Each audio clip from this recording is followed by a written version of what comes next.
कहानी की शुरुआत होती है एक ऐड से जिसमें आदमियों की सुंदरता के बारे में बात की जा रही थी। कुछ आदमियों की आंखें सुंदर होती हैं तो किसी की जॉलाइन एकदम तीखी, और वहीं कुछ आदमी अपने जबरदस्त शरीर की वजह से औरतों के दिलों पर राज करते हैं। लेकिन जिन आदमियों के पास इसमें से कुछ भी नहीं है, असली मदद की जरूरत तो उनको है। इसके बाद हमें एक नया आविष्कार दिखाया जाता है जिसका नाम है हैंडसम सूट। ये खास मोटे और बदसूरत आदमियों के लिए बनाया गया बॉडी सूट है जो उन्हें कुछ ही पलों में जीरो से हीरो बना देगा। हालांकि इस सूट से वो हमेशा के लिए सुंदर तो नहीं हो जाएंगे, पर इसे पहनकर वो बाकी सुंदर मर्दों की तरह जिंदगी के मजे उठा सकते हैं। इसके बाद हम टाकुरो नाम के एक आदमी को देखते हैं जिसकी उम्र 33 साल थी। वो एक बेहतरीन शेफ था और अपना रेस्टोरेंट चलाता था। इसके साथ उसकी शख्सियत भी काफी अच्छी थी। हर कोई उसे अपना दोस्त बना लेता था, मगर जैसे ही टाकुरो किसी लड़की को प्रपोज करने की कोशिश करता तो उसे अपने मोटापे और बदसूरती की वजह से शर्मिंदा होना पड़ता। आज तक उसे टोटल 101 लड़कियां रिजेक्ट कर चुकी थी।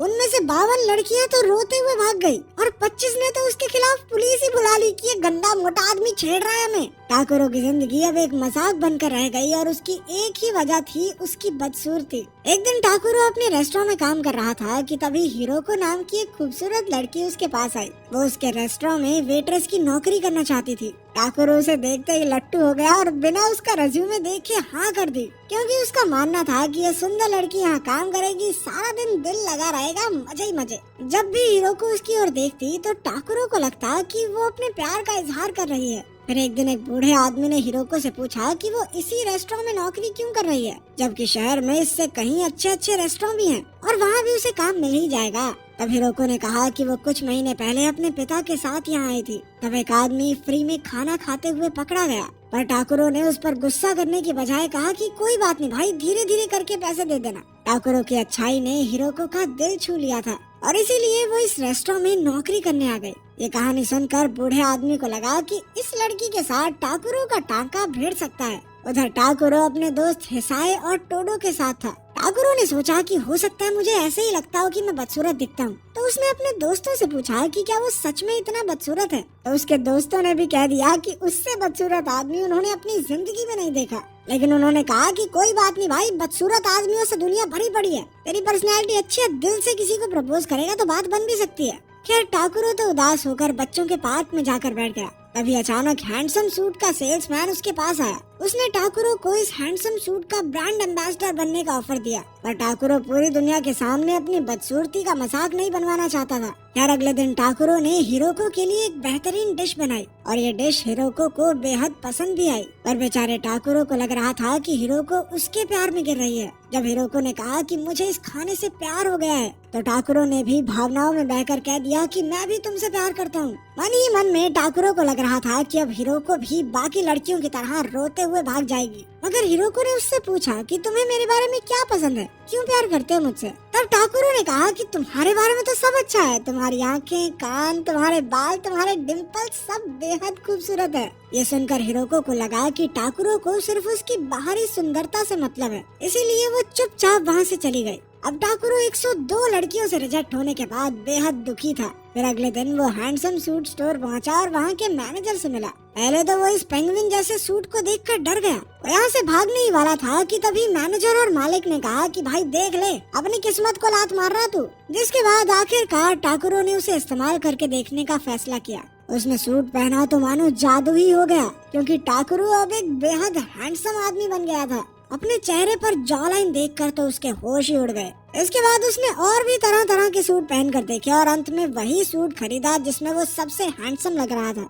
तब मैनेजर ने उसे सूट में लगे हुए एक स्पेशल बटन के बारे में बताया जिससे उसकी आवाज भी बदल सकती है। फिर टाकुरो ने एकदम मेरी तरह भारी और नशीली आवाज सुनी ताकि लड़कियां उसकी दीवानी हो जाएं। मुझे तो कोई नहीं मिल रही। और अंत में उसने अपना एक नया नाम भी रखा, हिकारियामा, क्योंकि उसके शरीर के साथ उसका नाम भी सुंदर होना चाहिए। जाने से पहले मैनेजर ने उसे कहा कि इस सूट का राज सबसे छुपा कर रखना होगा और साथ ही उसने ये भी कहा कि सूट पहनकर गर्म पानी से दूर रहना, वरना सूट 2 मिनट में बाहर आ जाएगा। अब सुंदर होते ही टाकुरो को लोगों ने पसंद करना शुरू कर दिया था। जो लड़कियां पहले उसे देखकर मुंह चढ़ा लेती थी, वही उसे देखकर मुस्कुरा रही थी। कई जवान लड़कियां तो उसकी दीवानी ही हो गई। तभी टाकुरो एक मॉडलिंग मैनेजर से टकरा गया। अब वो मैनेजर चाहता था कि टाकुरो उसकी कंपनी के लिए मॉडलिंग करे। खैर अगले दिन टाकुरो बदसूरत बनकर बैठा था कि तभी मोटोए नाम की एक लड़की रेस्टोरेंट में आई। वो हिरोको की जगह वेट्रेस की नौकरी के लिए आई थी, लेकिन सब कहने लगे कि ये भैंस यहाँ पे काम करेगी तो कस्टमर भाग जाएंगे। मगर टाकुरो ने कहा कि वेट्रेस बनने के लिए खूबसूरत होने की कोई जरूरत नहीं है। ये देखकर मोटोए भी हैरान थी, क्योंकि आज तक उससे किसी ने इतने अच्छे से बात नहीं की थी। फिर अगले कुछ दिनों में मोटोए ने अपनी मेहनत से सबका दिल जीत लिया, पर टाकुरो की तरह उसे भी कोई सुंदर नहीं समझता था। जब वो टाकुरो के साथ होती तो वो मजाक मजाक में उसके साथ प्यार भरी बातें करती। टाकुरो को भी वो अच्छी लगती थी, मगर एक दोस्त की तरह, प्यार व्यार नहीं था उससे।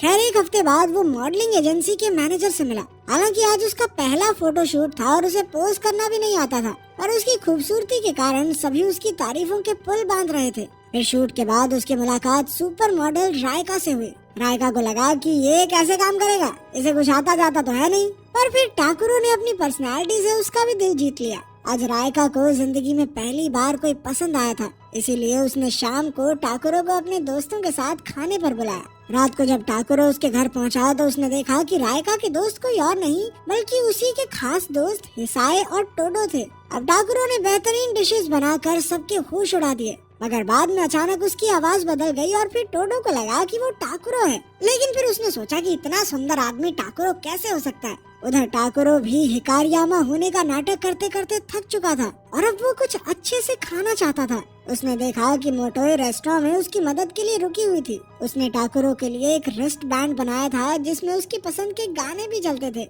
ये देखकर टाकुरो को काफी खुशी हुई। फिर उन्होंने ढेर सारी बातें की और अचानक उन्होंने एक दूसरे का हाथ छू लिया। इससे उन दोनों के दिलों में एक अलग सी खुशी पैदा हुई और दोनों ने ही इसे नजरअंदाज करके आगे बातें करना शुरू कर दिया। इसके बाद हम देखते हैं कि टाकुरो मॉडल बनकर काफी सारे शूट्स करने लगा था।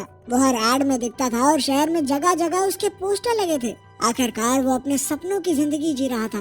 वो जहाँ भी जाता लड़कियाँ उसके पीछे पड़ जाती और अब वो किसी को भी अपनी गर्लफ्रेंड बना सकता था। कुछ ही समय में रायका को भी उससे प्यार हो गया, मगर टाकुरो के दिल में तो बस हिरोको ही बसती थी। जब उसे लगा कि अब तो वो एक कामयाब आदमी बन चुका है तो उसने फिर से हिरोको से मिलकर अपने प्यार का इजहार करने का फैसला किया। उसने बिल्कुल फिल्मों की तरह घुटनों पर बैठकर उसे आई लव यू कहा, पर हिरोको तो सोचने लगी कि ये अनजान आदमी बेवजह मेरे गले क्यों पड़ रहा है। वो चुपचाप वहाँ से चली गई, पर टाकुरो को लगा कि वो शर्मा कर गई है। फिर बाद में टाकुरो मोटोए के साथ बाजार गया तो मोटोए ने देखा कि टाकुरो थोड़ा उदास है। तब मोटोए ने कहा कि चलो एक गेम खेलते हैं, हमें पार्क में मौजूद खुश लोगों की तस्वीरें लेनी है। पहले तो टाकुरो को लगा कि क्या बकवास गेम है, लेकिन फिर जब वो तस्वीरें खींचने लगा तो उसे एहसास हुआ कि जिंदगी की खुशियाँ इन छोटे छोटे लम्हों में ही छुपी हुई हैं। फिर मोटोए ने टाकुरो की तस्वीरें खींची और उसे दिखाया कि वो हंसता हुआ कितना अच्छा लगता है। इस घटना के बाद से टाकुरो भी मोटोए को थोड़ा पसंद तो करने लगा था। रात को भी उसे बस मोटोए के ही ख्याल आ रहे थे और वो मोटोए की तस्वीरें देखते हुए सो गया। फिर अगले दिन शूट के बाद टाकुरो रायका के साथ गाड़ी में बैठा था। अचानक रायका ने आगे बढ़कर उसे चूम लिया। हालांकि उसे रायका से प्यार व्यार नहीं था, मगर फिर भी भाई 23 का हो गया था, आज तक एक लड़की नहीं मिली थी, तो वो पहली बार किसी लड़की के साथ गुलू गुलू करने का मौका खोना नहीं चाहता था। फिर वो दोनों एक साथ समय बिताने के लिए रायका के घर चले गए, लेकिन पूरा समय टाकुरो के दिमाग में बस मोटोए के ही ख्याल थे। अचानक उसने रायका को रोकते हुए कहा कि मुझे पहले नहाने जाना है, लेकिन टाकुरो ये भूल गया कि वो हैंडसम सूट पहनकर गर्म पानी में नहीं भीग सकता। इसी गलती की वजह से उसका सूट शरीर से उतर गया और वो फिर से मोटा और बदसूरत हो गया। अब वो जैसे तैसे रायका से छुपकर वहाँ से भाग निकला। फिर अगली सुबह वो स्टूडियो में रायका से मिला तो वो बेहद गुस्से में थी। आज तक कोई आदमी उसे बीच में छोड़कर नहीं गया था और इसीलिए अब वो टाकुरो को और ज्यादा चाहने लगी थी। इस मुसीबत से बचने के लिए टाकुरो ने कहा कि उन्हें जल्दी नहीं करनी चाहिए, धीरे धीरे आगे बढ़ते। खैर बाद में मैनेजर ने टाकुरो को बताया कि उसे फैशन शो में रैंप वॉक के लिए चुन लिया गया है। इस शो से वो पूरे देश में मशहूर हो जाएगा और उसे बड़े बड़े ब्रांड्स के ऑफर आएंगे। इसके बाद टाकुरो को शूट के लिए गर्म पानी से नहाना था, मगर पानी देखते ही टाकुरो तो बहाने बनाकर भाग निकला। सबने उसकी बात पर विश्वास भी कर लिया, पर एक मॉडल था जो टाकुरो की सफलता से जलता था। उसे टाकुरो पर शक हो गया कि कुछ तो गड़बड़ जरूर है। फिर रात को टाकुरो ने अपने जन्मदिन की एक शानदार पार्टी रखी जिसमें बहुत सारे लोग आए थे।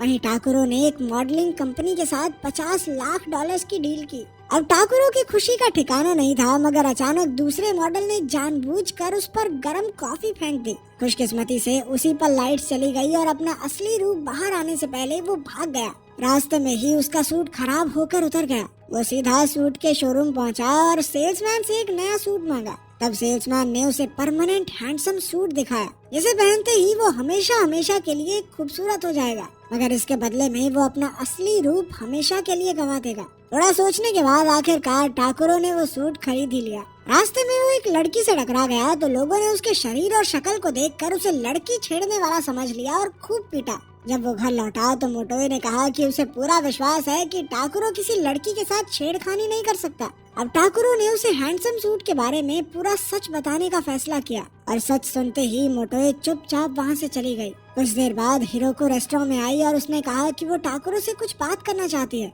वो दोनों एक पार्क में गए और हिरोको ने कहा कि जब टाकुरो ने पहली बार उससे अपने प्यार का इजहार किया था तो वो बेहद खुश हुई थी, मगर टाकुरो को लगा कि हिरोको उसका मजाक उड़ा रही है, इसीलिए उसने परमानेंट हैंडसम सूट पहनकर सबको उनकी औकात दिखाने का फैसला कर लिया। अगले दिन फैशन शो था पर वो तो सिर्फ मोटोए के बारे में सोच रहा था।